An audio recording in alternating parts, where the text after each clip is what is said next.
Hello, ladies and gentlemen. Welcome. This is William Heinman, and this is Just Force 911, where we look at how our public officials do their job or they don't.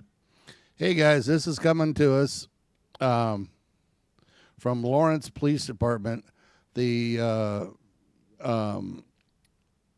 police officers once again punching and kicking a black man who was doing nothing except parked in the fire lane at a Walmart waiting for his sister to come out. And, of course, they make it sound like, he did this and he did that.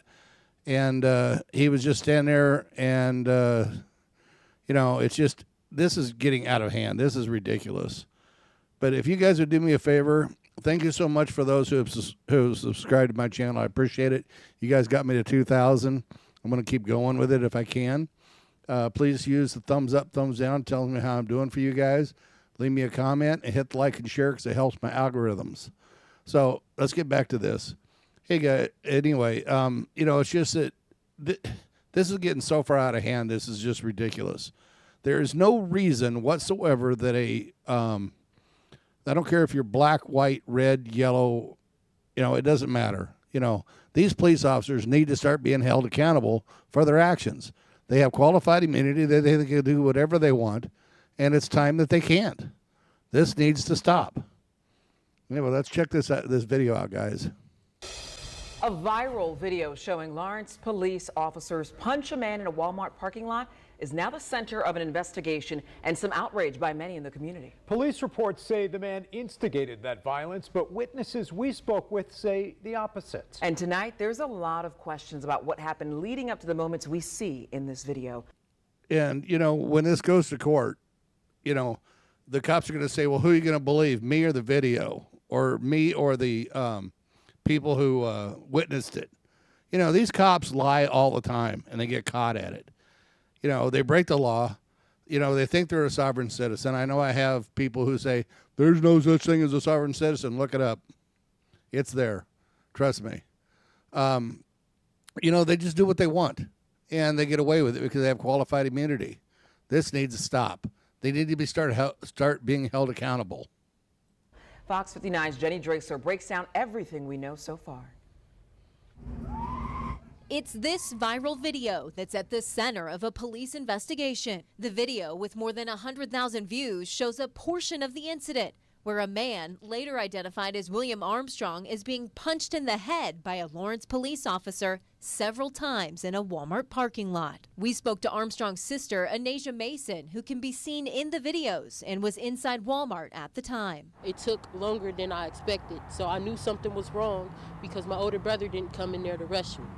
So something is telling me to hurry up and go outside. Mason says when she got outside, she saw her brother being punched in the face by police. A second video taken by another witness depicts a different angle and shows another officer kick Armstrong as he was on the ground. The same officer seen punching Armstrong earlier in the video is then seen punching him several more times. We spoke to multiple witnesses who wanted to remain anonymous, who characterized the incident as unnecessary. Very aggressive. Very aggressive. They didn't come to defuse. That's what it is. They did not come to defuse the situation. They did not come to defuse it at all. It all happened Tuesday afternoon around 4:30 when court documents say Lawrence police saw Armstrong illegally parked in a fire lane at the Walmart off Pendleton Pike on Indy's east side. Court documents say the officer asked Armstrong to stand behind his car because the officer said he was afraid Armstrong could have a weapon in his vehicle.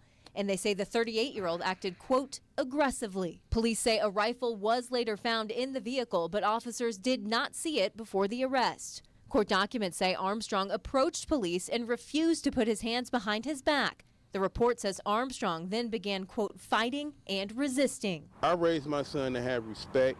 I raised him to also protect himself and his family. The things that I seen in the video and what my daughter told me had happened is crushing. At that point, police claim Armstrong punched two officers in the face and wrestled with them. The report says they were, quote, tussling, and Armstrong hip-checked an officer to the ground. The court docs say police used a stun gun on Armstrong, but he still wouldn't comply, and that's when an officer punched Armstrong several times. Police eventually handcuffed him and took him into custody. Regardless to what was wrong and what was right, protocol was to give him a ticket or tow the car, not to take your fist and hit him in the face. I'm sorry. As a community, we need to come together. The court documents also say during the incident, Armstrong made numerous threats to, quote, shoot and kill all the cops on scene. I can confirm that.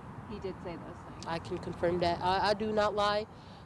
I can confirm those things were said out of anger, and I told him not to say those things because he wasn't going to do them. Now tonight, witnesses and family hope police release the video of what happened in its entirety so questions can be answered. Now they should be releasing everything to the public so they can see, if they police protect and serve, that would even be beneficial on the police behalf on what happened.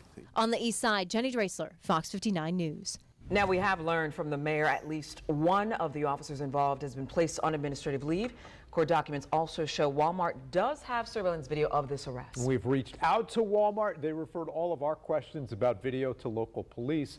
Fox 59 also reached out to Lawrence PD. They sent us a statement saying in part, quote, the goal of this investigation is to conduct a thorough and impartial review of the circumstances surrounding this event to determine whether department policies and procedures were followed.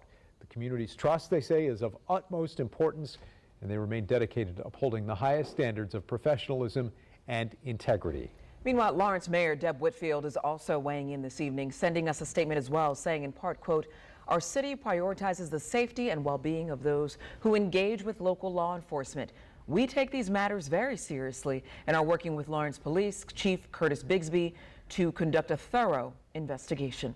Well, we will continue to stay on top of this developing story, and of course, we'll bring you any updates here on air and online. Yeah, well, keep in mind that normally if your officers are bad, so is your police chief. So I'm sure he's just an absolute winner. You can see him kicking them 3 or 4 times, punching them several times. There's no reason for this. These cops need to be in jail. It's that simple. And they wonder why there's a disconnect between the public and the police officers. I hate to say this, but they're earning the hate. I swore I'd never, ever say this, but you guys actually are earning the hate. It's amazing. You guys have flipped me from being on your side to you guys are scumbags. And it's all because of the way you act. Congratulations. You've done a great job. Guys, remember, always film the police because they're not your friends. Have a good one. We'll talk to you again soon.